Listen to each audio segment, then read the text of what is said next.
What's up, multiverse travelers, and welcome to the most insane timeline breakdown of the famous and popular TV show Rick and Morty. Now, Rick and Morty isn't just a show, it is a chaotic puzzle of timelines, universes, and alternative selves. From the Cronenberg apocalypse to the Citadel of Ricks, this show has redefined what it means to mess with the multiverse. And in this video, we are breaking down every major timeline, every key event, and how they all connect season by season. So grab your portal guns because things are about to get complicated. Starting all the way back at season 1. Now, season 1 is where we're introduced to Rick C-137 and his grandson Morty.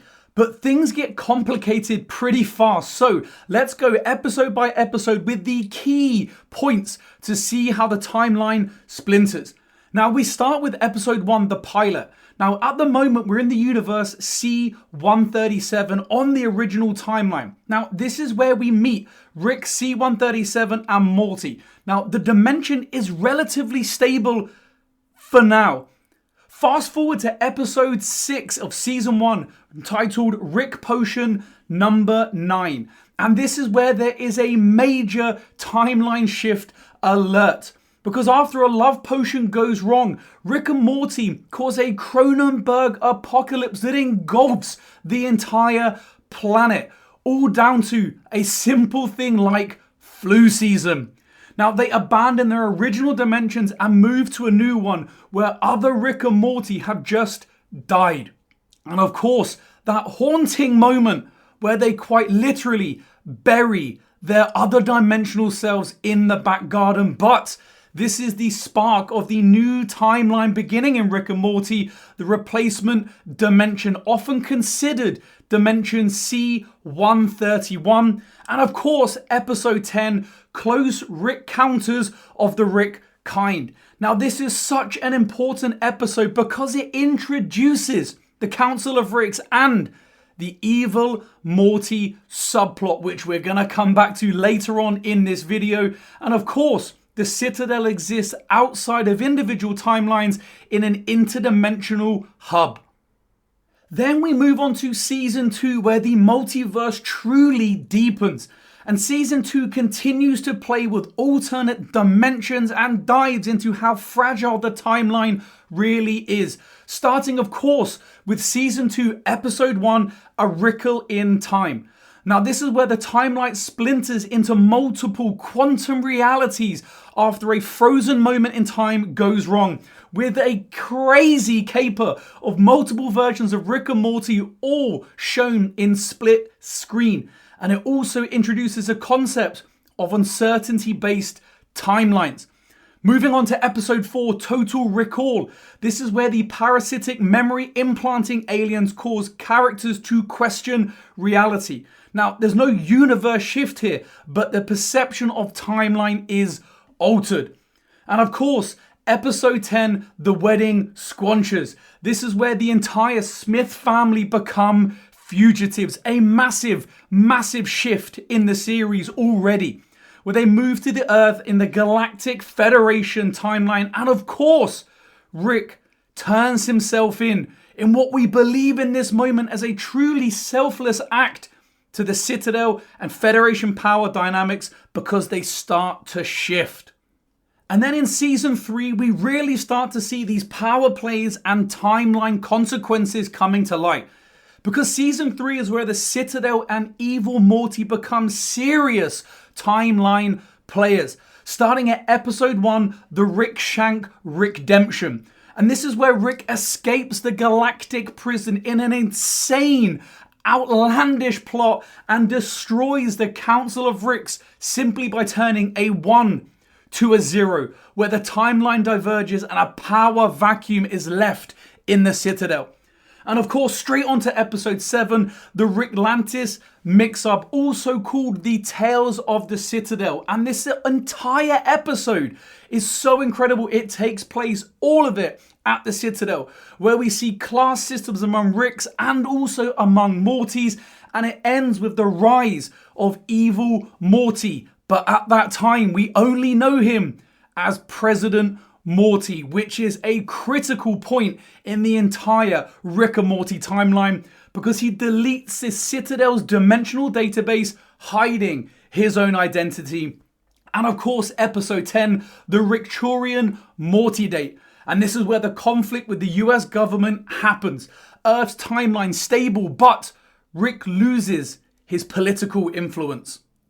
Season 4 is really where we start to see the fragmentation and the family dynamics shift. Because season 4 plays with not only one-off episodes, but it continues that background timeline setup.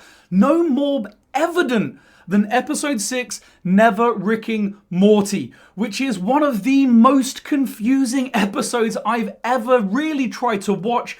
And it is, of course, the meta episode inside of the story train, within stories, within stories, within stories, and ultimately a possible metaphorical construct. And it really starts to introduce canonical versus non-canonical events. A truly, truly incredible episode, but the timeline confusion increases. And it starts again with episode 10, Star Mork Return of the Jerry. Now this is where it closes the loop on Beth's clone theory. Two Beths do actually exist in the same timeline. And it suggests there are multiple versions of Earth Beth across dimensions. Now, season 5 is where the canon is truly unleashed. And season 5 is where we start getting real answers to what the hell is going on, especially in the finale. Now, in episode 8, Rickturnal Friendshine of the Spotless Mort, this is where it delves into Rick's memories and reveals the tragic loss of his wife and daughter in his original universe, really sparking an absolute understanding of why Rick is doing what he's doing, and it's ultimately searching for vengeance across timelines of the origin of C-137. And in episode 10, Rick Mirai Jack, we have been waiting for it, and Evil Morty returns. And he reveals the central finite curve, a multiversal wall separating universes where Rick is the smartest man. And of course, Evil Morty, always one step ahead, breaks through the curve, escaping to a truly free multiverse. Season 6 is where we start to see breaking of the curve. Now, with that central finite curve broken, Season 6 sees Rick relentlessly hunting his nemesis and fixing the timeline damage. In episode 1, Solarix, all of the characters are reset to their original universes, including a very, very funny moment with Jerry, of course, at the Jerry Barrie. Now, Rick C-137 returns to the Cronenberg world very briefly. Morty returns to the dimension they abandoned all the way back in season 1, and it establishes that Rick Prime, of course, the one who killed C-137's family, is still out there.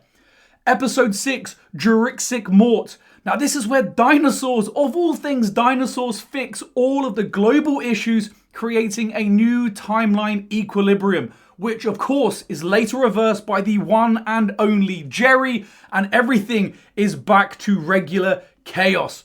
And episode 10, Ricktonial Mortpoon's Rickmass Mortcation. And this is where Rick promises to hunt down Rick Prime, setting up season 7's arc. Season 7 is about Rick versus Rick Prime, the payoff that viewers have been waiting seasons to see, and of course, resolving these long-standing arcs.